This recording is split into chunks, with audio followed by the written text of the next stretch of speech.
Huge round of applause to Miss Barbie Decker and Mr. Tommy Mygrant.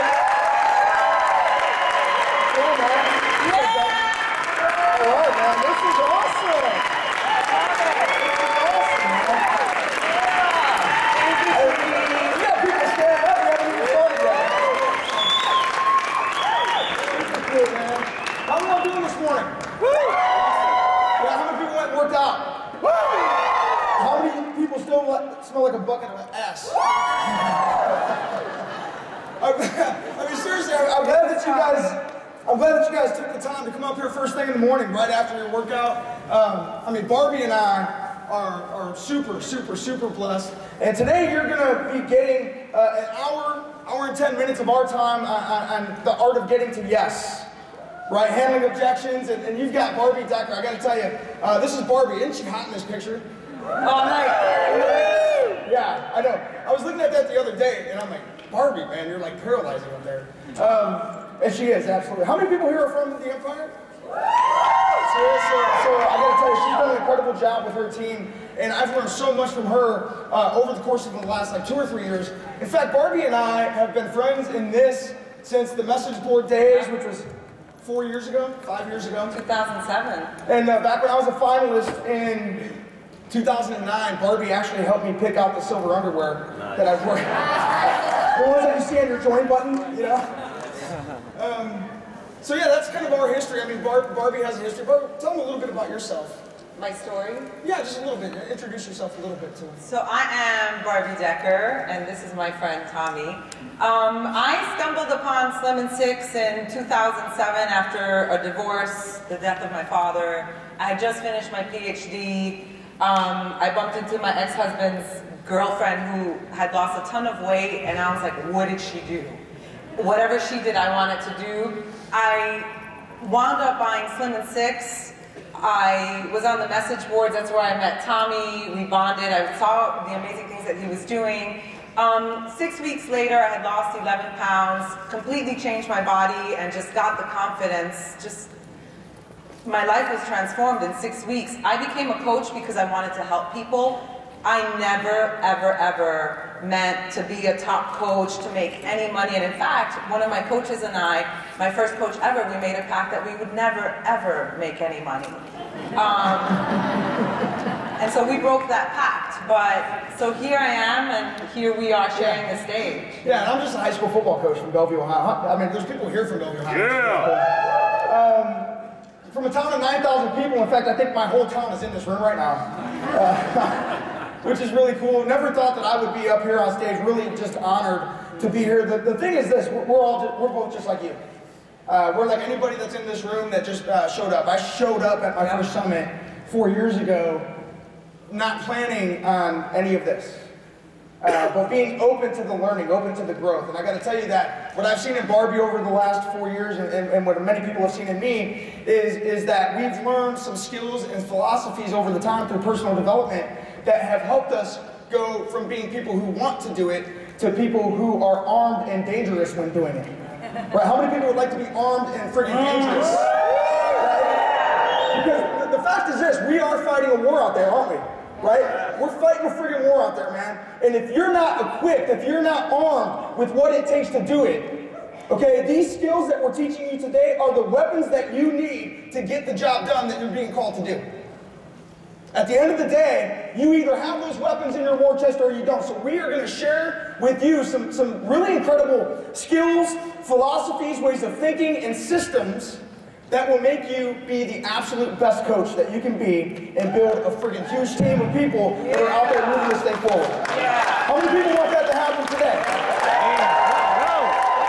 Dude, wait, let's do it because Christine Dwyer is over there and her and Julie Moore said they were going to be louder than us.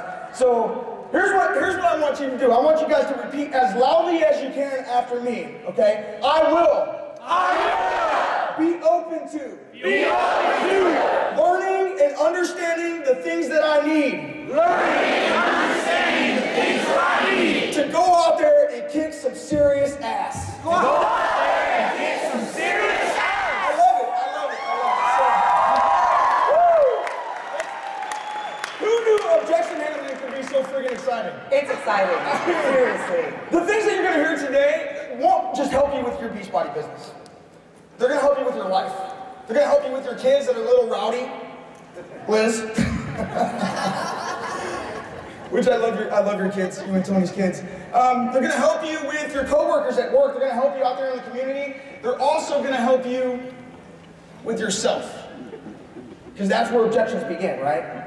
Within ourselves. So we're going to talk today a little bit about that. But before we do, this is what you're going to learn today. How to identify, prevent, and overcome objections. And I got to tell you this, that the prevention part is probably the most vital skill that you can learn. Yes. How to prevent them. Because objections are provoked. And a lot of times we blame the other person, right? We live in this area of blame, right? We live in this area of life where we like to blame it on them. Oh, it's their fault. They suck. Right? When the truth is this, if we were armed with some skills, we may have been able to prevent the situation, right? We heard Carl Deichler talk at our opening kickoff ceremony about prevention, and he was talking about the ultimate reset. How many people heard him talk about this? And he said, you know, I'm so sick of hearing about, you know, people wanting to find a cure for cancer. Why don't we start talking about how to prevent it in the first place? Right? And the truth is, it's no different with objections. If you focus on the prevention, they never happen at the end. We're going to show you today some skill sets on how to make that prevention happen. Does that sound like something you want to know? Yeah! I love it, man. What a great crowd this is. It's an amazing crowd. Your energy is contagious. Right? Yeah. I'm like ready to head about something. And we're talking about objection handling. I don't know how that's possible. So we're going to talk about system skills, philosophies that are going to help you grow and your business grow. And if you're not growing, you're dying. So that's why you're here today, and other people are still downstairs drinking their damn coffee. So, with that said, your rule today is this: one, to be teachable. To be humble enough to realize that we're all a work in progress. None of us know everything. I don't know everything. Certainly, I'm learning things this weekend.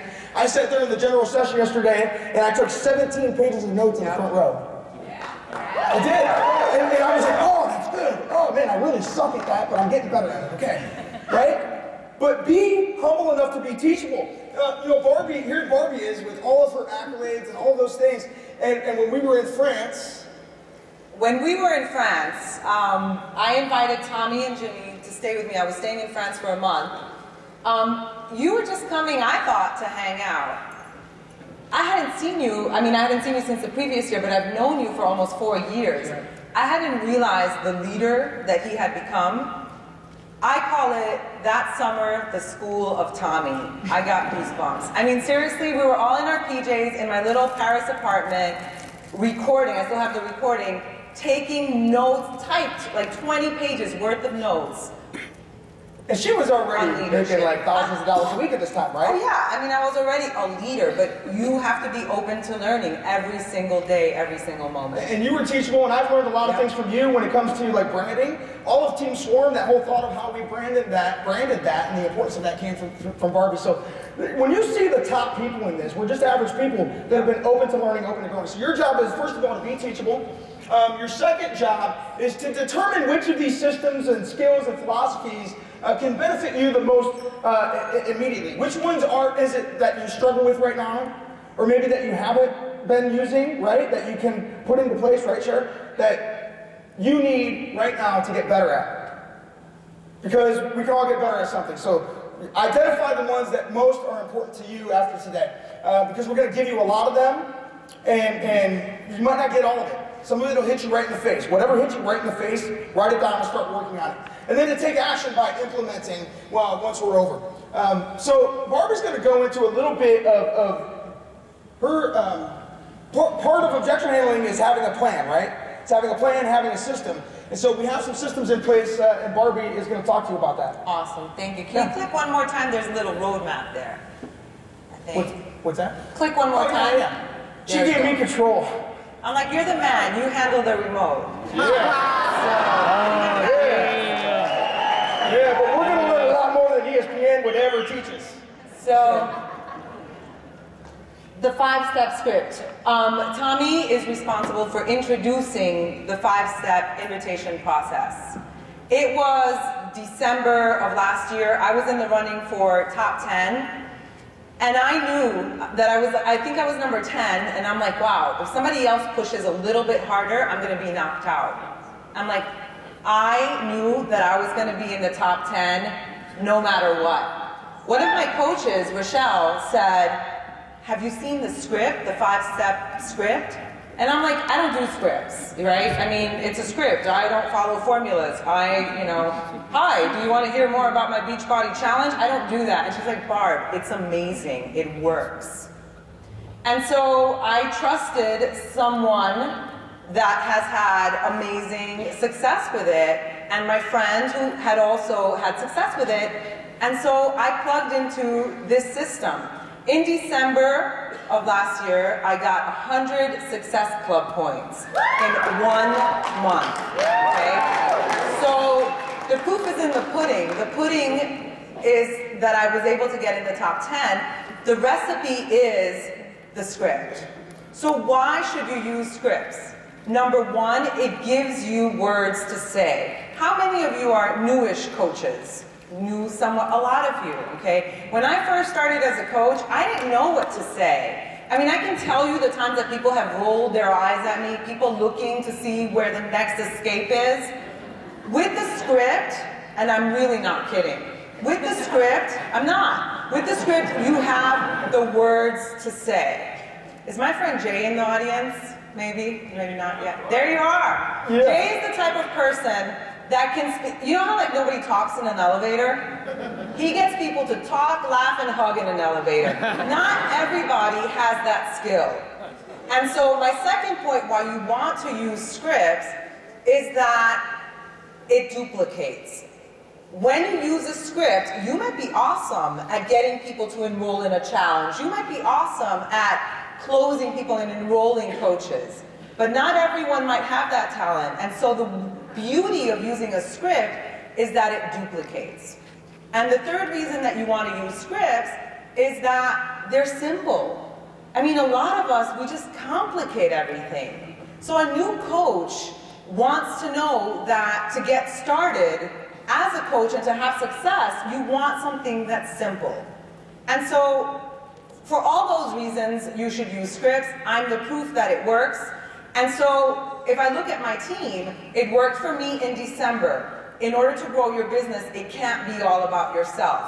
Team Swarm is an example of that, right? Our team is an example of that. We are an example of that. And so I took the lessons from the 5-step script and I've applied that to my team. My team volume just shot up, and that is the next slide, no kidding. And so that means that my income shot up. So with that said, I'm going to pass the floor on to Tommy and get started on the art of handling objections.